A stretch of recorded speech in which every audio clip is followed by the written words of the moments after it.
So hello everybody and welcome to In My Mug, episode 399. I'm joined, I'm in Dublin at the moment with a Costa Rican. Like, how's that happen? Stephen, it's a great pleasure, a great honor to be here in the mug with all these beautiful people from Has Been, all the enthusiasts and the coffee aficionados of Has Been coffees. We're very happy, and you can see it here, Monte, Llano, Bonito, Yellow Honey, Villa Sarchi. So the lot that made number one, Cup of Excellence, is particularly from this farm, Monte, Llano, Bonito. So this is something that we're very happy to share with all that has been, with all your customers, and overall, we're happy to be part of such a beautiful place, which is the numero uno, the number one. And it's a big pleasure to be a coffee producer, a big honor to be a coffee producer. Coffee producers go through very tough times, but with good, sustainable, long-term relationships like the one we have started with Has Been, we can create things beautiful. And it's amazing the story you have in the farm. You've only really had the farm for the last 18 months, 2 years, isn't it? Yes. We took possession of the farm in November 2014. And from November 2014 to just a month ago, you've gone from nothing, a farm that nobody knew about, to being Cup of Excellence number one in Costa Rica. Like, you've never run a farm before, have you? No. So like Francisco is an exporter. That's still your main job, isn't it? And that's what you do. Yes. But you partnered up with a guy from Greece. Yeah, from Czech Republic. Oh, Czech Republic. Sorry, Czech Republic. Yeah. And you bought this farm together, and you're managing it, and you've turned it around in a short time into being a Cup of Excellence number one. Yes. What? Yes, it's a beautiful story. It's a story of passion, dedication. You know the work we've done in Costa Rica with many micromills. You know how we have assisted many coffee producers, and we have in fact learned, Stephen, tons with visiting so many producers and developing so many micromills. And I think that all this knowledge that we've absorbed from so many producers and micromillers, we put it into practice, and we have improved a lot of the practices, soil analysis, tissue analysis, new varietals. We're planting SL28 Kenya, Ethiopia 41, Ethiopia 47, Geisha, Villa Sarchi. We're planting, last year we planted over 45,000 plants. This year we're going to be around that. So we are in constant renovation of the farm, and we want to bring that farm to an excellent level so we can be an example to other producers, not only in Costa Rica, but from all over the world. This was going to be my question, because as an exporter, you have this knowledge of working with all these different individuals. Have you found it hard to get a coffee producer to trust you when you say, you should do this, when you're not a farmer yourself, and now you are a farmer? Is that hurdle easier to convince them? They're like, look what I've done. In 18 months, you should be doing this. Well, you know, in fact, we invite them to our farm, and it's us who have received their orders and their advice. We really don't feel at this point, with only 18 months, to really give advice on production. We receive a lot of advice from them. We implement that, and I think that it takes many years to really become an expert in coffee production. I mean, climate change is a big factor now. Varietals, altitude. I mean, there's so many variables that the critical control points can vary from one year to the other, and that's where we prefer receiving advice from so many producers, implement and see the results, and then start working on what we think our terroir, our microclimate, our soil works better for a specific variety. I think it's always been very interesting. When I've spoken to you, you've always talked to me about new plant tissue. So you're always encouraging producers to plant new plant tissue and to make sure that their plants are young and healthy and strong. Again, do you think because you've had this big investment in so much planting, that people will start to take that advice on more as well? Yes. Because they can see your results. Yes, exactly. There's two things important. You have to have at least, Stephen, 15 to 20% of your coffee plantation renovated or pruned, or plant new varietals, new plants, because we've learned that new tissue brings better density, less defects on the preparation, and of course, as a result, a better cut. So the younger the tissue, the better yield you have per quintal, the better cup quality. Therefore, creating consistency in quality, which is what you roasters are looking for. For sure. So, what can we expect from the farm in the future? So you've got all of these things going on. Like, what's the next thing? I know you, for instance, you're planting a lot of varietals that aren't coming through yet because they're still too young to produce. Continue to plant experimental plots, and I think that the next step is going to be partnering with a Costa Rican research institute on coffee seed bank, and develop a special work on planting 102 subspecies of Arabica, which is called the core collection.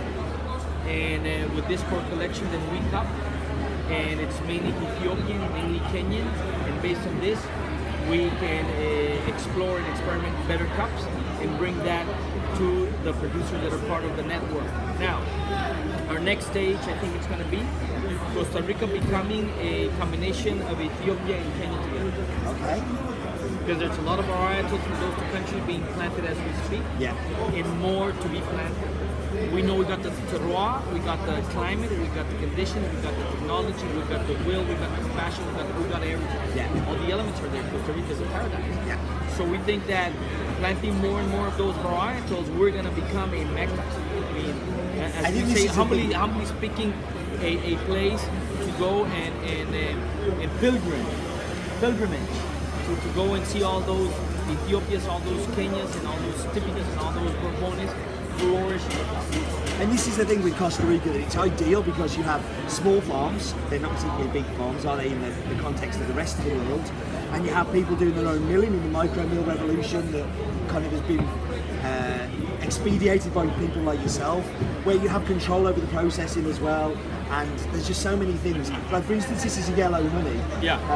It's something that's very typical in Costa Rica because of the water shortage more than anything. But it gives you a different cup profile, and it tends to give you a sweeter cup profile, doesn't it? Yes, the yellow honey tends to leave a little more mucilage on the bean, and in this case, this yellow honey is cups very sweet. Yeah. It is a solid boutique type microplot, 86 plus. Yeah. And it's a coffee that anybody can enjoy. It Yeah. can be enjoyed on a espresso, it can be enjoyed on a French press, it can be enjoyed on a pour over. So any brewmaster can really work out. fantastic. So the altitude of the farm is around 1,700 meters? 1670 to 1790. Yeah, so good altitude. You've got, this is a Villa Sarchi, which is a Bourbon mutation, which is very specific to Costa Rica, isn't it? Yes. Villa Sarchi is a Bourbon mutation in Munich, in the town of Sarchi, in the West Valley in Costa Rica. And the Llano Bonito is in Central Valley? Monte Llano Bonito is in West Valley. West Valley. The estate's name is Sumava de Lourdes. Yeah. It's divided in two plots, Monte Llano Bonito and Monte Lourdes. Yeah. Monte Lourdes is at sunrise, Monte Llano Bonito is at sunset, which is what you visit. And you can see like places like these guys will know Finca de Licho, they'll know the Oasis from Arbar. Neighbors. All those are on the same terroir. Herbazoo, very near to that. Helsar. So all this valley is just like rich with like amazing coffee farms, and this is just the latest of them coming through. Yes, and the idea is for you guys to celebrate and enjoy for many more years. Yeah. The idea is to establish a long-term relationship and to continue thriving for excellence in production, excellence in milling, excellence in cupping, excellence in quality, and bring excellence to your market. Well, I know that I've been loving this coffee. I know that these guys are going to love this coffee. Please keep doing what you're doing. Not just with this, like don't give up the exporting, because I need you, buddy. I need you. But thank you so much for all the work that you're doing and you do for us. It's a great partnership, and I hope it carries on for many, many years. Absolutely. So what I'm going to do now is show you guys the map bit where you can actually see the perfect layout of this farm. The satellite view of your farm on Google Maps, is phenomenal. So let's go look at the map bit.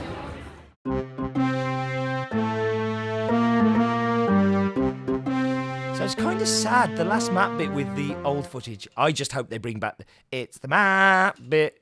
No expense spent. It's not coming back, is it? But what is happening, we're going across the Atlantic Ocean and we're going to Central America. we've done a lot of Bolivians recently and Colombians and stuff like that. So it's nice to get down into Costa Rica, which is where we're going to focus in on to now.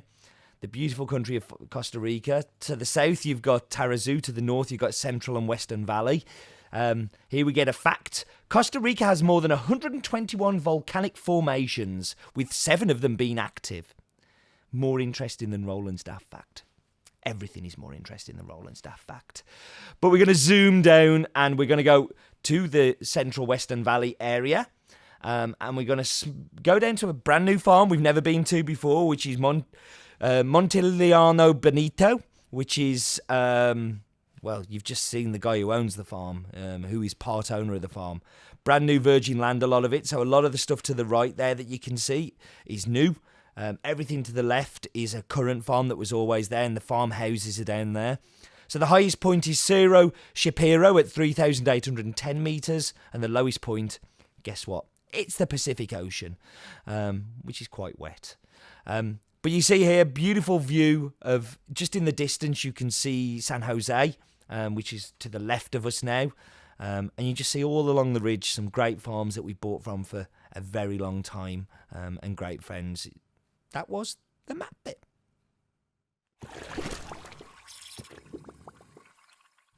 Wasn't that cool? I hope it was cool, because I recorded this before I did it. But I'm sure it will be cool. We should get into the tasting. Okay, so the espresso.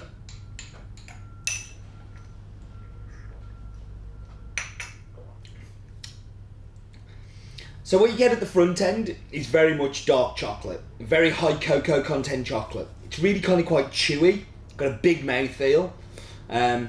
Little white wine acidity to it as well, which is kind of quite refreshing and quite zingy. But that dark chocolate is very much the dominant thing in the espresso. It's very good. Into the cap. Oi, that's good.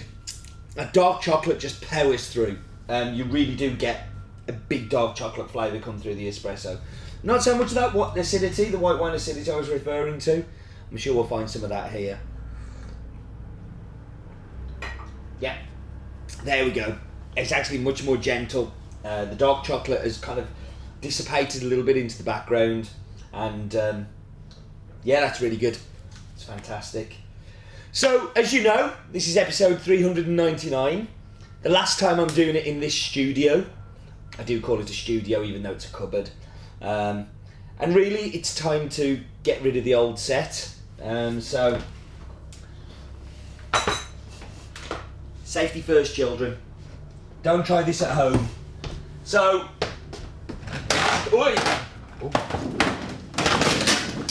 So, I don't know if you remember this one. This was the very first one I did. And then, now it goes. Yeah, here's Johnny. A lot of anger.